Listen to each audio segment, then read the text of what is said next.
So now I'm ready to take your question number. Thank you for sitting here and for having framed some questions. It will be very helpful for me to express my opinion, my experience, and what my guru taught me. So we can go ahead now. Pranams Babaji, pranams at the feet of Sri Guru Maharaj Swamiji and pranams at the feet of Babaji. Baba, today's session, you graciously has given me to ask some questions. So today's topic is Yoga Vashishta. Okay, good. Baba, Yoga Vashishta is one of our ancient scripture, and Swamiji Shivabala Yogi Maharaj always advised his devotees and seekers who were searching the truth and practicing meditation also. He always advised if they want to read any scripture, they should go and read Yoga Vashishta. Because Swamiji always said that Yoga Vashishta was the closest to his teachings. This is what he always wanted to convey, what has been mentioned or has been written in this ancient text. So could you please explain it a little bit more? Years ago, way back in 1976, a couple of years after I had gone to Dehradun Ashram joining Swamiji, so on talking, so he spoke about this. You must read Yoga Vasishtha Ramayana, wherein Sri Rama is given Upadesha by Vasishtha ji. And the story says, just briefly, when Rama and Lakshmana were around 16 years old, first they go on a pilgrimage of the kingdom and come back. Then Rama remains a bit depressed, means not talking to anybody, not smiling, not eating properly, always appear to be deeply immersed in deep thoughts or something like that. At that time, Vishwamitra sage comes to Ayodhya seeking Dasharatha's help to send Rama and Lakshmana to protect a fire sacrifice that he had undertaken there. Because the demons, by pouring meat and blood into the Yajna Kunda, the fire sacrifice pit, so they were disturbing the thing. First, Dasharatha refuses, ki, they are children, they cannot come, what can they do? I will come with all my army and protect. But Vishwamitra refuses. No, if at all you want to send, you send only Rama and Lakshmana. Then Vasishtha, sage Vasishtha, who was the royal priest there, royal guru, so he intervenes, advising Dasharatha, ki, please send Rama and Lakshmana. They are powerful enough to protect the fire sacrifice that Vishwamitra has undertaken. At that time, Dasharatha expresses sage Vasishtha, venerable sage, I am afraid Sri Rama is supposed to be crowned as the crown prince very soon, but he is not smiling or talking to anyone, doesn't eat properly. Ever since he has come back from the pilgrimage, he seemed to be depressed or don't know what is bothering him. He doesn't talk to anybody. Then Vasishtha summons Rama and Lakshmana to the court and they start talking to him. What is the reason for your behavior like this, that you don't talk, you don't participate in anything? Then Sri Rama expresses his detachment or puzzles on watching certain truths of the life, etc.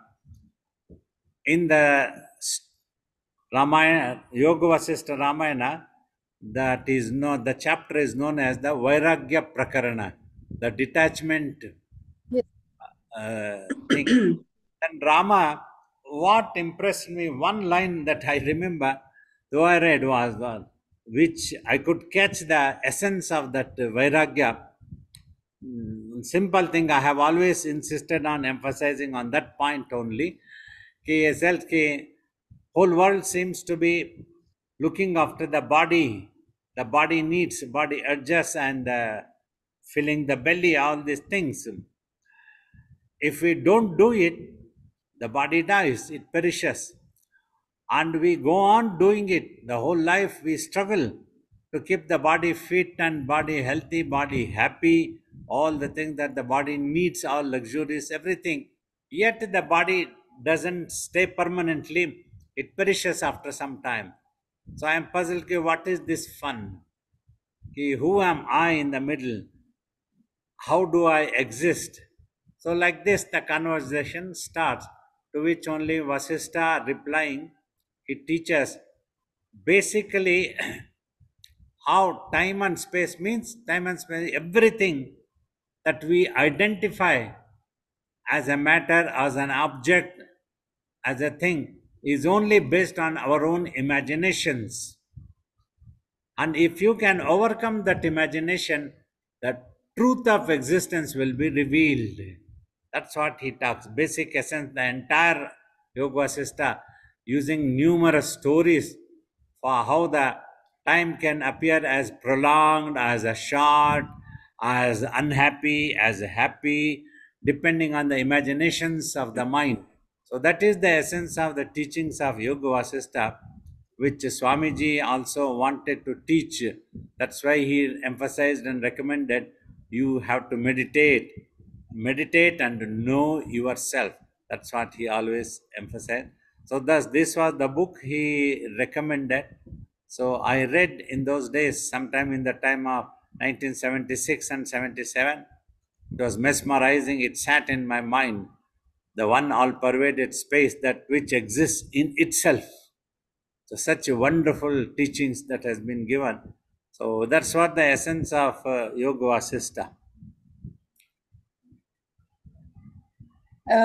Thank you, Baba. Baba, here you said that you read this and this one sentence which really struck you and brought a lot of detachment in yourself, that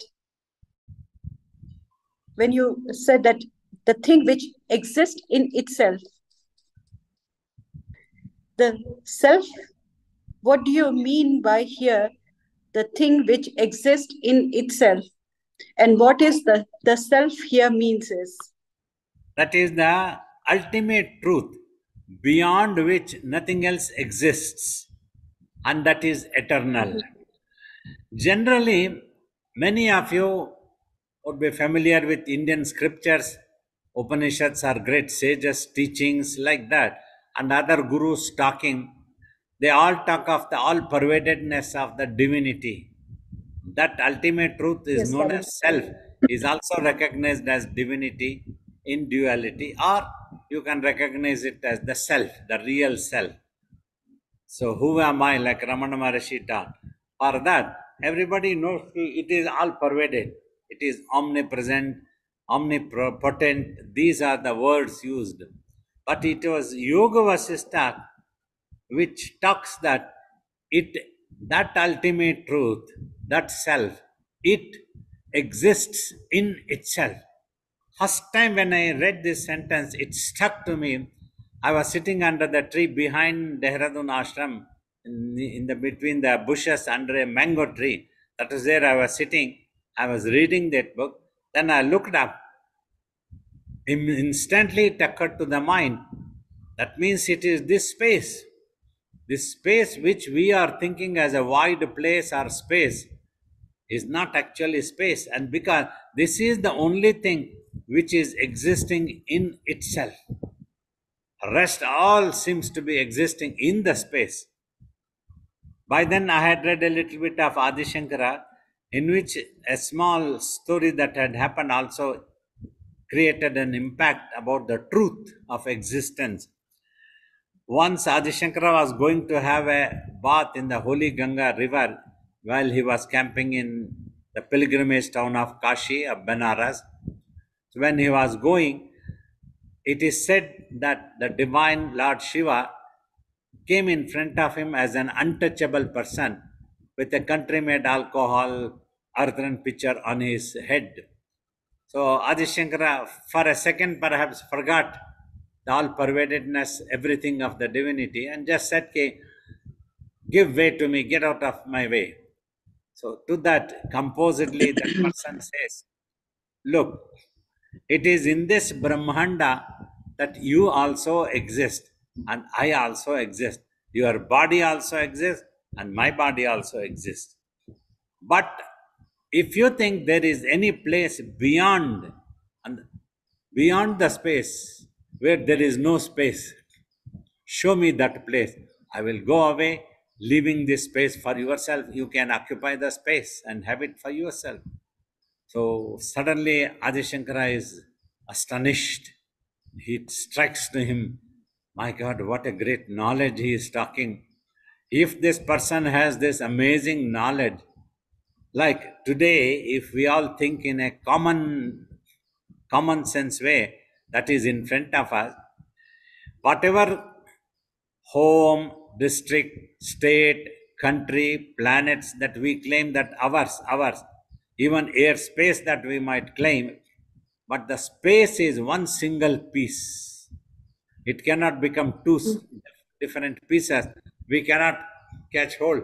Lo, this space is mine. Now I am holding it, and you hold your space. That doesn't happen. In the same one space, we all exist.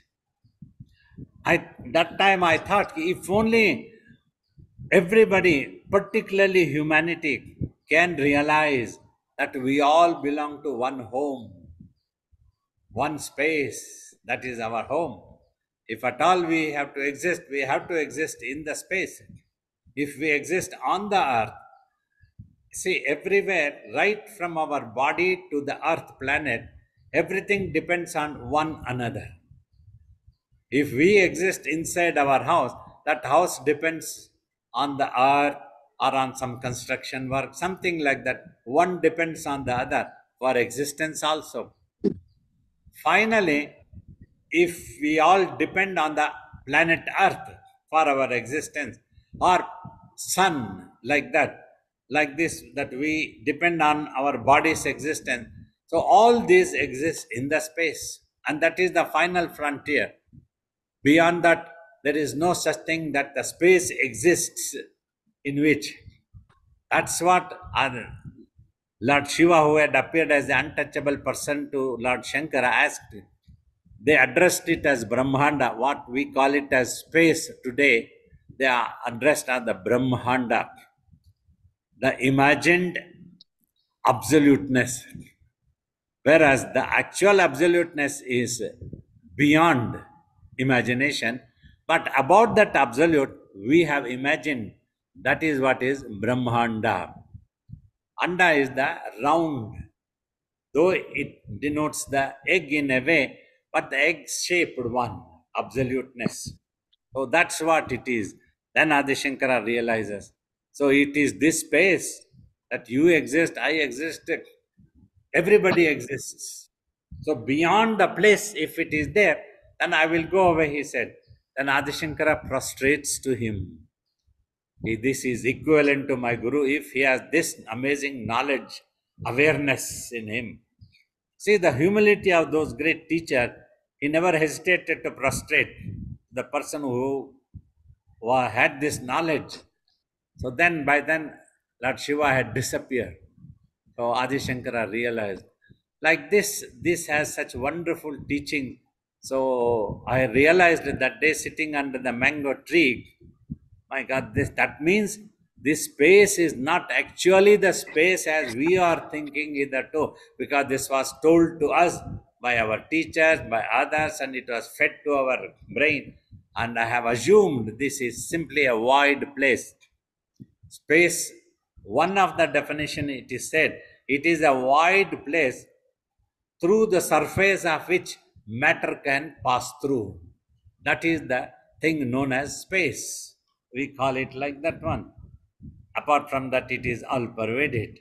So, it is not like that, I thought at that time.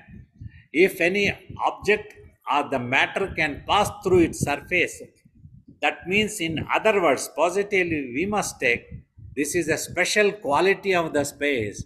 Not simply that space is nothing, that's why any object matter can pass through its surface.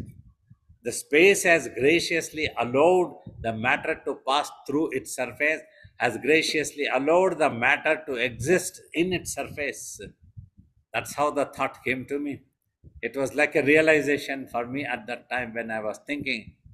And this space is the only thing which has the quality to exist in itself. The rest all depends on the space. Without space, nothing can exist. You take out the planet Earth and try to place it somewhere else if you have that capacity, but the space will be there where the Earth existed. But try to take out the space and make it exist somewhere else. It doesn't happen. Then I realized, having read in Bhagavad Gita also suddenly, oh, this is the thing Krishna talks, Nayanam Shastram Chindanti. No weapon can slay, no fire can burn, and no water can soak Arjuna. He talks. That means it is this space. Space is the only thing. So let them bring any powerful weapon, any nuclear weapon. Can they burst open the space? The bomb may burst, but can they harm the space? Nothing. Nothing can happen. They can try to cut the space, it won't happen. They can put fire to the space. You can put fire to my home, but can you put my space into that fire? Not possible. So that's how this realization came to me on reading that book. And the meditation became so easy. The thoughts all decided. I started recognizing that consciousness of existence at that time itself.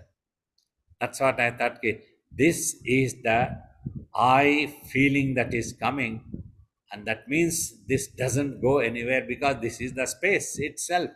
So, space is not the space, it is a supreme consciousness of existence. I concluded the name.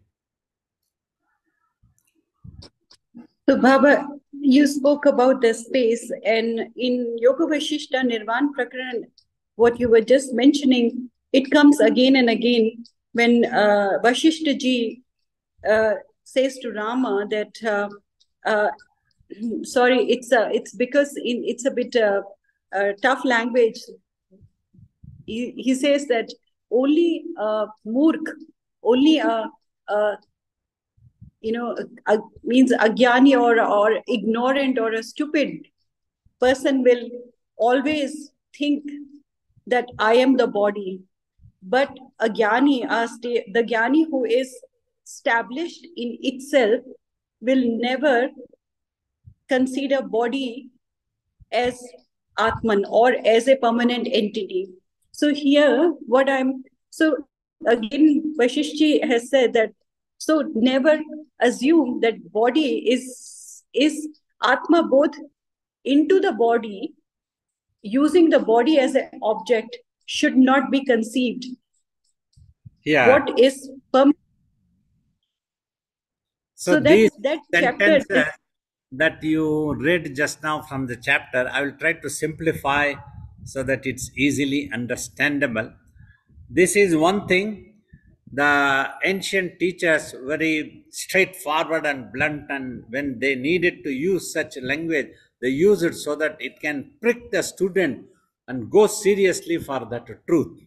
So that's when they said, if you still consider body as yourself, you are foolish. The Guru used to tell like that, and Guru never bothered to impress or please a student. Oh, this student should not run away. He's from the royal family, because they didn't have any greed at all. No desire was there. Such gurus, they were self-realized and totally liberated. They just spoke the truth as it is. So that was why they used to think, if an ignorance is there, it is equivalent to foolishness. So if we fail to gain that knowledge, if that means we fail to observe the truth that is in front of us, so we are not matured. We try to modify, we don't try to be so blunt or rude or tough with the students who are learning spiritual seeker. So we try to tell in a different way. The truth is in front of you, but consciously, your conscious is hidden to the body so much strongly that you are unable to make out this. It is in front of you, because all you have to do is feel yourself. When you feel yourself, be attentive to that feeling. Definitely you can understand that feeling is not on the body. It is not coming from the body. If ever you are able to observe, even keeping the eyes opened also, if you simply observe for a while, that means at that time you need to be silent mentally.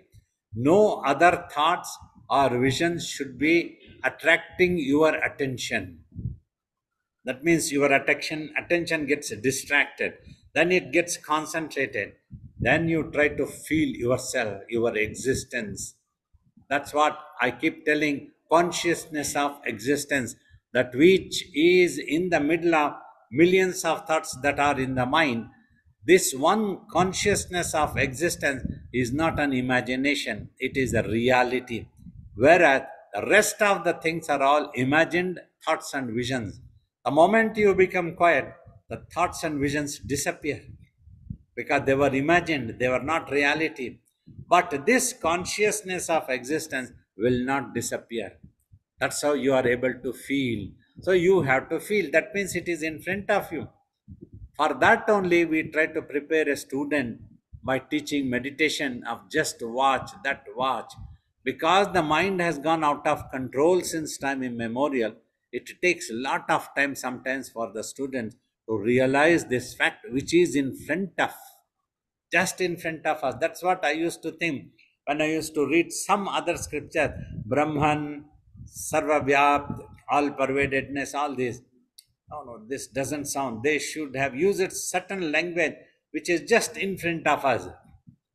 At that time, at that young age, I didn't know how to put it, but this is what I used to think. A teacher should be able to tell, "Okay, this is the Atman." If it is everywhere, why is it not that possible that this is the Atman? Now we realize, if I tell this space, this is the Atman, if I tell, I need to prove that also. So just now with a logic, a little bit clue can be given, but I cannot make this space talk to people because the technology is not there. The technology in the body is there, the brain is there. That is why we are able to communicate to the people of this world, other people who are having the same type of bodies like us, physical bodies, we are able to communicate. If we know the language that what they also know. But nobody can communicate to the soul. The same soul, with the help of the brain, is able to have the consciousness of this world and is able to communicate. So if we have to communicate with this space, it's only through the help of the mind, with our mind. So we go introvert through the mind. If we make it totally quiet, then that mind becomes one with this space, means it is able to communicate or it is able to understand, then the truth is revealed. These are all terminologies used only for sake of understanding. It is actually beyond awareness. Like that we go on talking as the student also develops matured in understanding. That's how we try to tell. So that is the reason those teachers said that which truth is in front of you, instead of that, if you assume something else as you, that is foolishness, that is ignorance. They spoke like that. So, Baba, in the same Nirman Prakaran, Vashishji explains to Bhagwan Ram that what we see as a world around us is, again and again they said that it's a kalpana, it's a imagination, and he says that there is a no time, and the time does not exist for the Atman, means for the self there is no time, and because it exists in itself. So the story of Leelavati, which you often has told about the time. So could you please explain one more time that how time and space ultimately in duality is imagination. If one object is in front of other object, it exists. Otherwise, there is a no time and no space exists. You see, now we have to understand the theory of relativity in this way. If there is a relative existence is there, then we can define the nature of this existence. If there is no relative existence, you can never define what it is. Just like if you are flying in the air, if you see outside the windows, because if equivalently there is no other object is there, it's only a space is there at that height of 35,000 feet, then you don't even feel the aeroplane as moving. Only when you come across clouds, which is another object, then you feel the aeroplane is moving. So that is the Yes. relativity theory we have to Yes. understand. So just like in the center of the space you go, there is no direction. What is east, what is west, what is south. Only in contrast to the relativity of the planet Earth and sun and these things, we try to say the direction. This is northern direction for our communication and understanding to which way you are going to travel. You can tell that to the northern direction that I have to travel, then I will find New Delhi. So that is all in relativity happens. If the relativity is not there, so it is beyond that. Because the space is beyond any such existence, no equivalent existence is there to talk in relativity of that one. So that's how we tell even the supreme peace when you achieve in Nirvikalp Samadhi, there is no relative existence. Until now, all these 25 years that I have been teaching, I have not been able to teach what that supreme peace is actually, because no relative existence is there.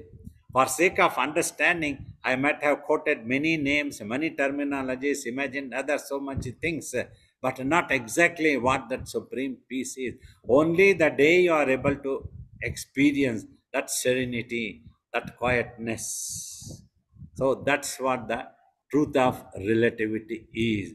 Without that, you cannot explain what it is. It is beyond all such thing. That is how the time or space, when one object is in between two things that happening, means appearance and disappearance. So whatever is in between, we call that as time. But where that time exists, nobody has seen it in naked eyes. We simply call ki bhai, it appeared yesterday and it is going to disappear tomorrow. That is, we recognize in that infinite name, but that is infinite. Yesterday also infinite, tomorrow also infinite, today also infinite. Same sun rises, the same earth moves, it is the same morning happens, same evening happens, yet for sake of our understanding, we have imagined yesterday it was 23rd, today it is 24th February, tomorrow it will be 25th February. Whereas, in fact, it is all the same. So, if we don't calculate, many times it happens to me in the ashram, same routine at 3:50, 3:30 in the morning, I have to get up, do my yoga, and do attend emails, and do attend my puja, wash, everything, go on doing. So suddenly if you ask what is the day, I have to ask you many times, what is today's date? If I have to do any particular time, either I should note down or I should see the calendar. Oh, today is a Thursday, I have to send quotes, it occurs. If I don't see that one, I can forget. Sometimes it has happened, and some people ask, today you are not sending any code. Oh, okay, today I have to send code, then I start sending that one. So like that, it doesn't occurs to me, the time factor. So it will happen only in relativity. Other than that, the birth of the body has happened, it will die or disappear, perish. In between, we call it as that man lived for 70 years, that man lived for 86 years. But that is all in imagination. It doesn't exist at all. Where is it? Yes, Baba. So, Babaji, you just mentioned That's very beautiful about how the time and the space, again, imagination. Again, there is at one place, Vashishji tells Sri Rama that the mind which has come from that tattva means, it's a portion of that existence will go back to itself, and the body which is gross, which is not tattva, which is a matter, will go back to its own, means the way it has come, it will go back. The way it has originated, yes, and it will, so the one is, body is an object to realize the tattva, so the mind can go back to its origin. So could you please explain that? What is it which it says that both will go back to its origin? Amazingly, these things have happened in such a way. The origin which I talk about, the Brahma, Vishnu, Shiva, because the creation was not continuing, they created an illusion. The illusion was created that the conscious would depend on something solid, though which does not exist. It would be made to appear to be existing. And that's, they both started getting connected in a different way. It brought up, it came out, and it started existing in a different way. And this, what we call is today, it has come out in infinite from the Brahman as it is, in the same form, though in a smaller way, like a droplet, it has come. So now that is why always in spirituality, first the seeker is taught by the master to take care that this mind simply goes back to its origin and merge with the self. Once that is taken care, this matter, it will go back in its own way and merge. Means we don't have to work any technique, anything to make it to go back to the self. It will go back to the self. But we should not touch to destroy. Simply by destroying the planet Earth, we cannot make it disappear. It will simply take another shape. But in the technique, when it will happen, it will also disappear. It will also go back to the self in a different way. The way that it has come, the technology is totally different.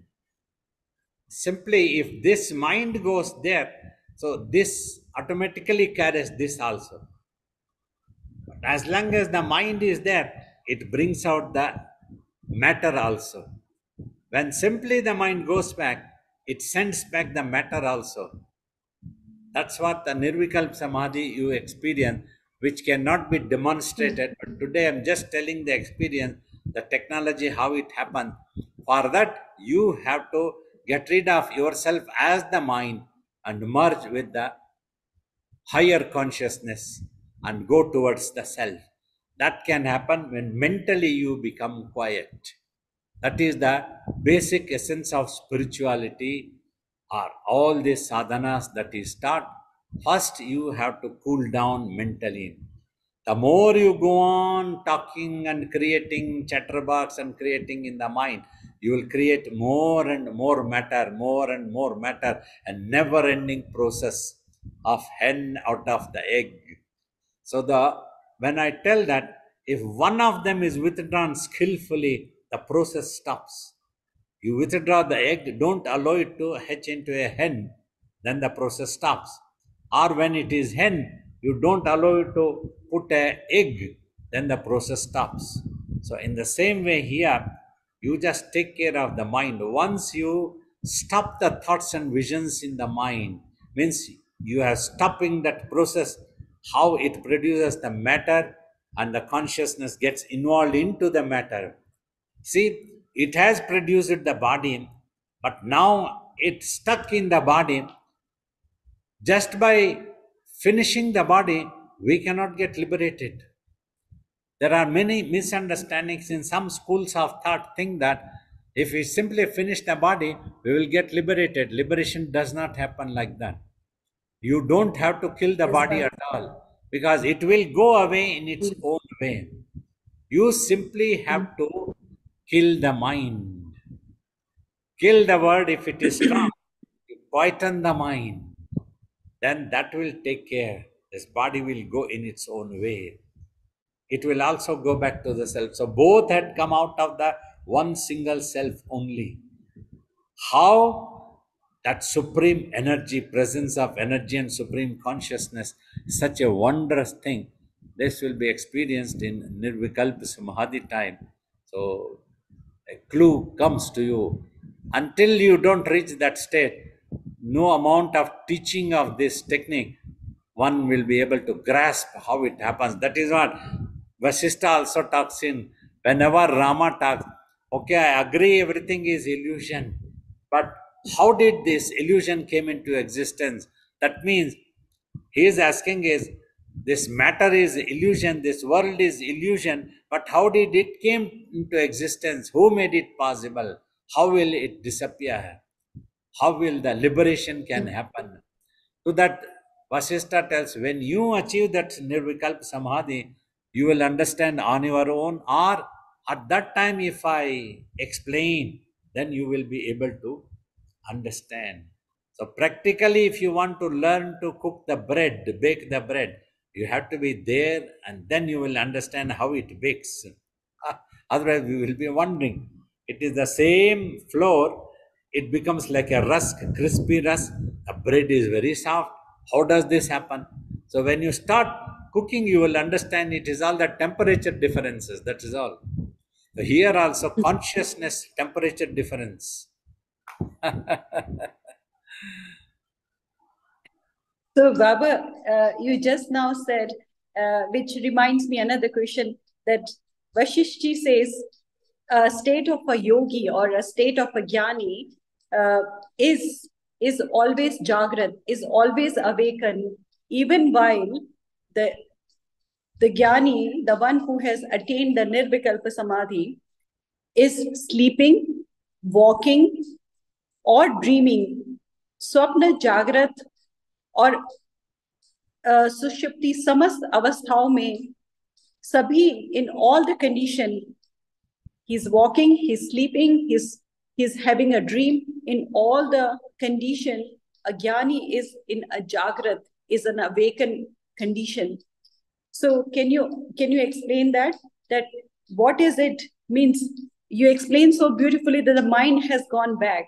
So what happened when the mind has fully gone, but the matter body is still there, and the mind has stopped operating, and the consciousness, alertness, awareness is only there?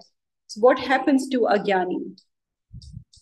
The mind has stopped, it has become one. So it is in the awareness of the self all the time.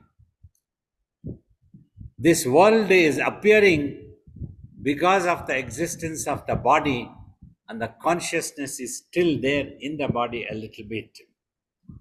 It is watching the brain's reflections, but it is totally matured, fully realized now. It won't become a victim anymore of the brain's reflections or this world's appearance. It will never be threatened. That's what it is. So that's what it is.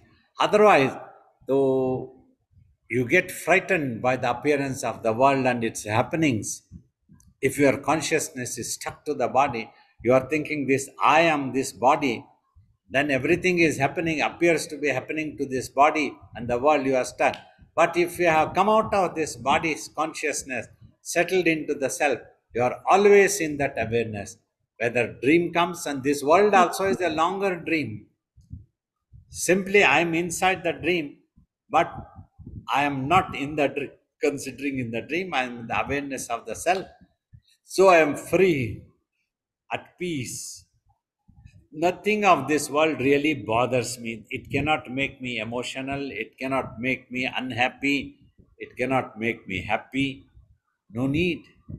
If somebody doesn't invite me to give some food in their home, it doesn't matter. Simply inviting me to their home and giving some food doesn't make me any happiness. I'm already happy. There is no need. So that is what. But out of devotion, out of due respect, if anybody invites, we do go there as a yogi, but not out of a need. We don't go with a begging bowl. So that's what happens because it is already in the awareness. That's what Vasistha talking. Atma Jnani is always in the awareness of that self. For this, we don't need anybody else to give me any certificate. There is no such thing that, oh, this person was giving me certificate, now he is withdrawing the certificate because he is annoyed. I don't have to catch his feet. Oh, please, please, I will do whatever you want me. Please keep certifying me that I am self-realized. There is no such thing at all, no need. Because I no need to satisfy this world or boast to this world. I'm realized, I'm realized. I am the Atman, I am the Atman. That is all. Just like you are an woman and you are an woman. You don't need anybody's certificate that, oh, because you are an woman, you are really great. Oh, they should not withdraw this. You don't bother such things. In the same way, a yogi doesn't bother actually. So I don't know why sometimes people think that they have to certify. If they don't certify, so it's going to things. So like that, this world's appearance is there because the body is inside the dream. As long as this is there, it will appear to this eyes. Through this eyes, the consciousness is watching. But here, consciousness is only a witness. Sakshi Bhava it talks. Scriptures also talk that we understand now.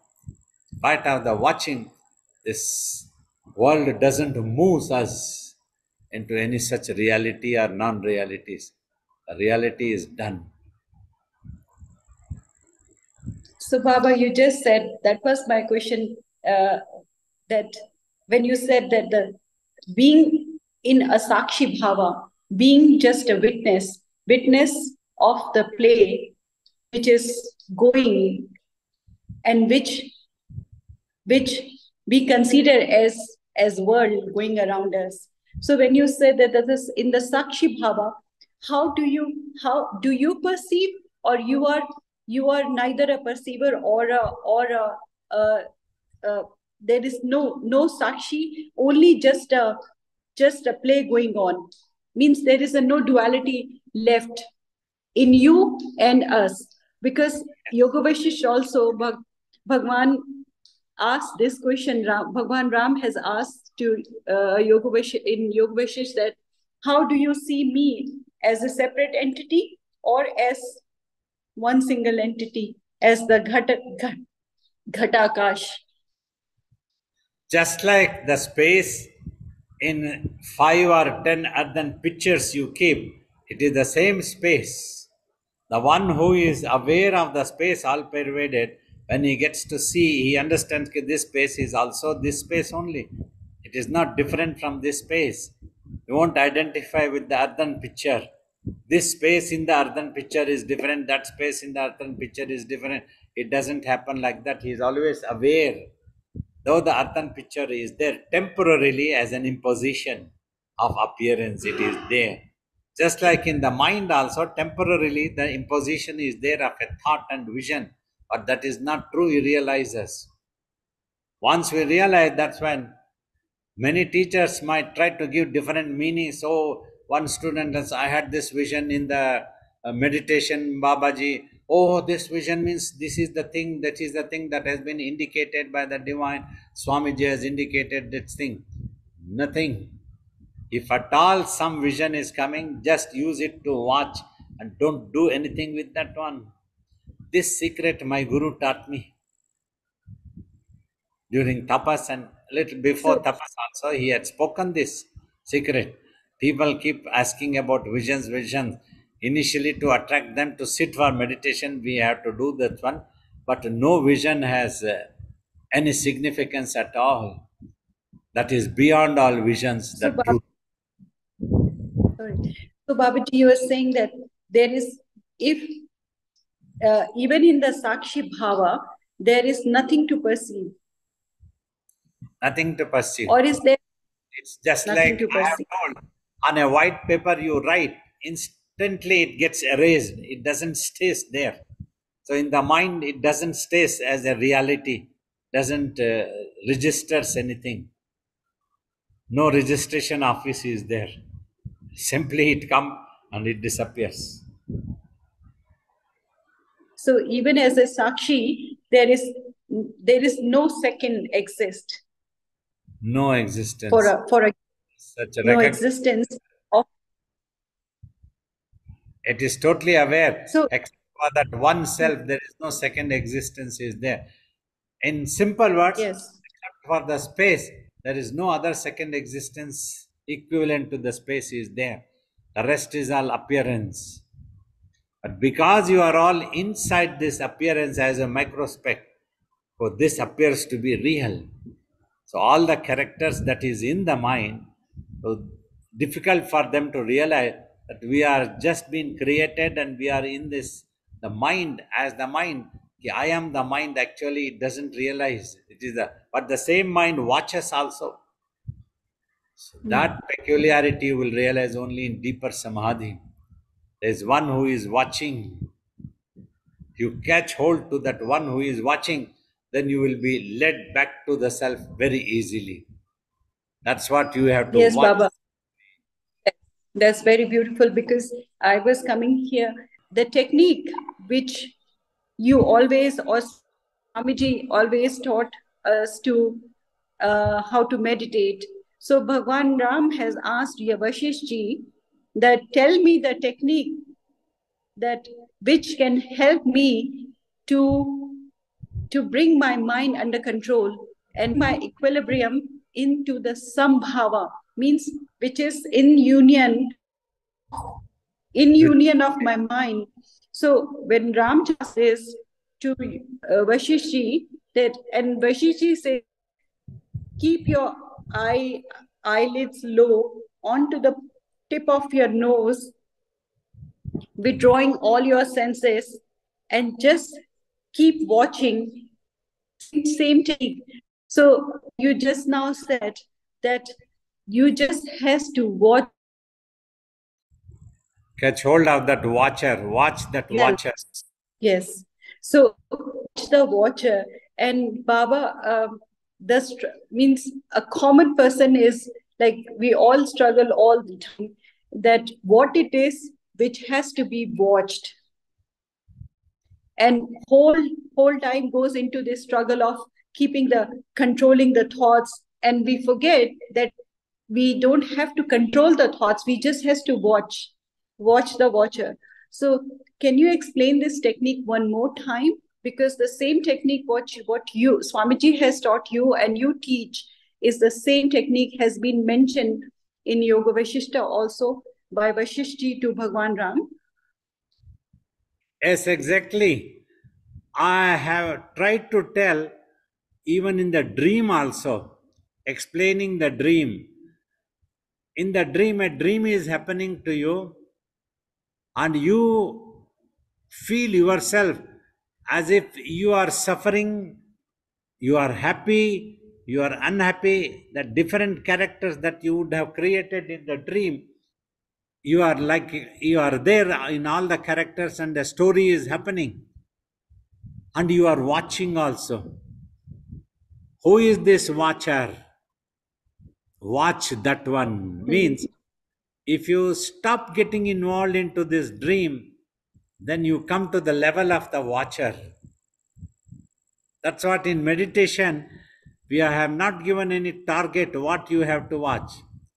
If a target is given, your attention goes to a relative second existence. You always try to look for that one. What is it that I have to watch? There is no second relative existence that you have to watch. That is how this is one of the highest methods of meditation practiced in ancient India. Nobody knows conclusively from where this technique came actually, but for my guru, the appearance of the Jangama sage, from that this technique came to him, and he just gave this technique to everybody free. He simply used to tell, "Ki just watch in between eyebrows, everything will happen. Just sit and meditate." That's what he used to insist. So that's what we are trying to explain. No target is given. Simply watch in between eyebrows is told. But what you have to watch there, whether you have to watch the darkness or light, no relative existence is given at all. That's when the mind can become quiet. When the mind becomes quiet, what the gap and thoughts, everything, so many trying to understand we were talking, they all disappear. There is neither gap nor thought is there. And the watcher and the thing that was being watched, they come into one level, they merge with one level. So neither the seen nor the seer is there. That Ramana Maharshi told this language. So neither the watcher nor the thing that was being watched, they both disappear. That's how that oneness happens. That level is what you have to achieve. Your mind has to understand this. If you sincerely, faithfully just watch, this will happen without bothering anything else. So that's what this technique is. Yes, Baba, that's Just concentrate your mind and sight in between eyebrows. Don't repeat anything. Don't imagine anything. This is what we need to understand. Any vision that comes, don't try to imagine. Any thought that comes, do not try to imagine. That means you just keep quiet. See, the command is given, do not imagine anything. Yet again, people keep talking of visions. This happened, you have to call the Devi here, you have to call that here, this here, that vision, this vision. So what happens in the meditation? Do you get visions? Not any such things. Visions are plenty enough in this world that vision is here. You don't need any more. You have to get rid of this. Or that only, this is the highest one of its kind of technique. That you watch so that the thing that is being watched, they both merge. And there is only one existence is there. That's when the samadhi starts happening. That's when it becomes pure consciousness and it is no more mind. Till then it is mind. You are watching, thoughts are appearing, you are watching, thoughts are appearing, you are watching, vision is happening, and so many experiences happen. Many people try to understand if something happens in the body, is that a sign of progress? Just do not bother anything happening in the body, anything happening in the mind.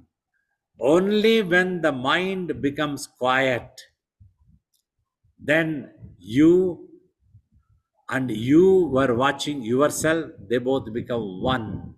That oneness happen. That's why I have been asked to watch, understand this watch word.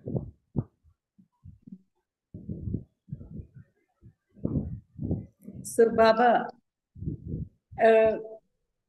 Is the world is a sarva vyapina Ishwaram to you, or how do I understand you? That are you just watching the Ishvara, the divinity, or you are also a divinity in divinity? I'm not watching the world, I'm not watching the divinity. Beautiful, Baba. Watched, not being watched and not watching anything, just in itself. Just in itself, it's there. So you can understand I think how difficult to make others understand this status. It's very beautiful, Baba. It gives me goosebumps to even think about that, nothing exists and I exist in itself, in my pure conscious awareness. If I establish, it's just so, it gives me goosebumps even just imagining that. So it's very beautiful. Thank you very much, Babaji, for this beautiful session. And it was a lovely question and answer. I think we are coming very close to finishing this session. Are there any people who would like to follow up onto the questions on Yoga Vashishta, or we are done here? We can see at least one hand lifted, Ambaji. So we can take Mhm. few questions before we go for the Arati. Namaste, Babaji. Yeah, it was a beautiful discussion. I had a few questions or clarity. I don't know what to say. Anyway, we were talking about the mind and the self. You're using the two words, mind and the self. Can I understand the mind to be full of thoughts and the self is without any thoughts, a Yes, silence? just for sake of Mm. understanding, I was using mind and mind becoming pure consciousness. That's when the And watcher that is and what the watched, they both become one. So at that time, there is neither mind nor anything else, just one self. oneself. Okay. So the other question I had was, um, when I'm meditating, I feel that my, as an observer, my position shifts from when I'm watching in the center. I'm watching in the center, there are no thoughts, there is only silence. I become aware of that. And then gradually, I even lose awareness of the silence and the lack of thoughts. But suddenly, I find myself, a thought has come and it has hijacked me. I have gone into an imagination and I'm imagining all kinds of things like in a dream. So then I have to pull myself back to the center and say, okay, that's not where I want to focus. I need to focus here. And I continue. And then my meditation goes into a deeper level where I have no consciousness at all of either the body or the thoughts or even the existence. And then when it is time to close the meditation, when the time approaches, I feel like my consciousness is coming up from somewhere into the body. And then I just kind of get grounded in the body. So is that a normal thing or is that my imagination that I'm coming from somewhere and then becoming aware of the Yeah. body? So if you imagine you are coming from somewhere, that is imagination. Then and there itself, it comes into conscious of the surroundings and the body. That's when you feel that you have come from somewhere. But you are there only and you came into consciousness. That is all. You are there and you lost consciousness. You are there and you came into consciousness. That's fine. So when I You lose, carry on with the when, meditation, same situation. but when I lose consciousness, I'm still upright. I'm not sleeping, but there are times when I droop and I fall asleep, and I know this is not the proper meditation. So, but I cannot call it that state of awareness where I'm in pure awareness. Yeah, Can I not take? you need to maintain the consciousness of existence until it is totally purified, until it gives up all its habits once for all. Till then, you should not become unconscious, is important. What is the difference between Sushupti and Turiya? In Sushupti, I'm not aware. In You deep are sleep. yet you have not yet reached the self, but sometimes you become unconscious. That is the deep sleep state. The brain has gone into deep sleep, but as conscious, you have not yet become totally purified. How would I know? That's why You I don't, asked, what is the difference between Sushupti and Turiya? What is happening in Turiya state?